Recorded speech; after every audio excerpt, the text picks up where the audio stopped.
Capital Views is sponsored by Northrim Bank, Alaska Oil and Gas Association, ConocoPhillips, and Linden.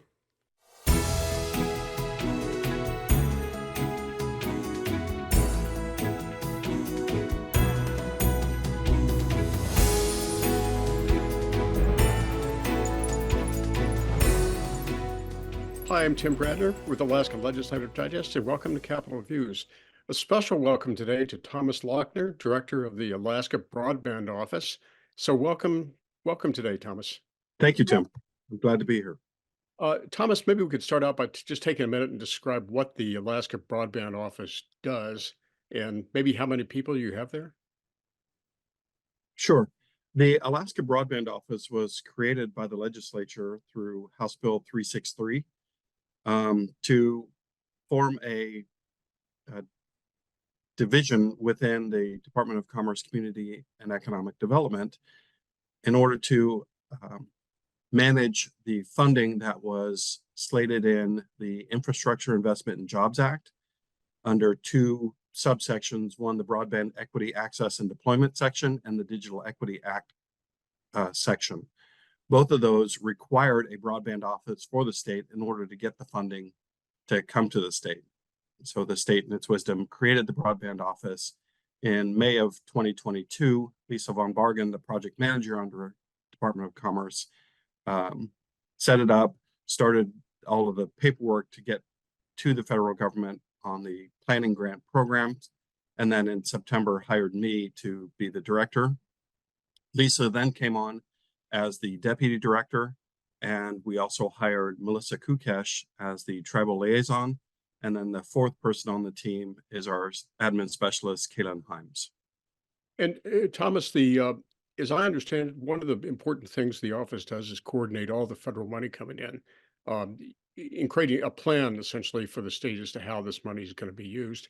But the question I want to ask is when the federal broadband money was first being planned and developed, all the predictions were that we, according to the formulas, we weren't going to get very much in Alaska. And woe and surprised everybody, we got $1 billion. And how did you guys do that? You obviously you're very persuasive. Well, it was a team of folks who worked very diligently to educate the federal government on the particulars of Alaska within the Broadband Equity Access and Deployment Program, or it's euphemistically called the BEAD program. There were five criteria that determined the formulaic allocation. And so we went through each of those four of them actually. The fifth one was just the assistant director or talking to the FCC. So we couldn't really do anything about that, but there was population, rurality, there was climate, there was environment. So we went through each of those and educated the FCC or the NTIA, National Telecommunications and Information Administration, who is managing these two large pots of money, educating them on the uniqueness of Alaska. One of the comments that came back to the congressional delegation after they met with the NTIA was, "What do you mean you can't run barges like the Mississippi?" And it's like, well, the Yukon does freeze, and so the barges do have fixed timelines. They don't have ice in Mississippi. Correct. And so that it was through that education, and the NTIA was open to that, that we were able to let folks know that the allocation needed to be different for Alaska. Thomas, so we have $1 billion. Is a check in the bank, or do we have to apply for it incrementally? Actually, that is on my radar, but not on my radar yet. It has been allocated to us. It has to be appropriated. And then what will happen is the state will pass that through to subgrantees who will actually build and own the infrastructure. And so we're in the process now of identifying they're called broadband serviceable locations, all the locations that need broadband, and then working through the actual grant program itself.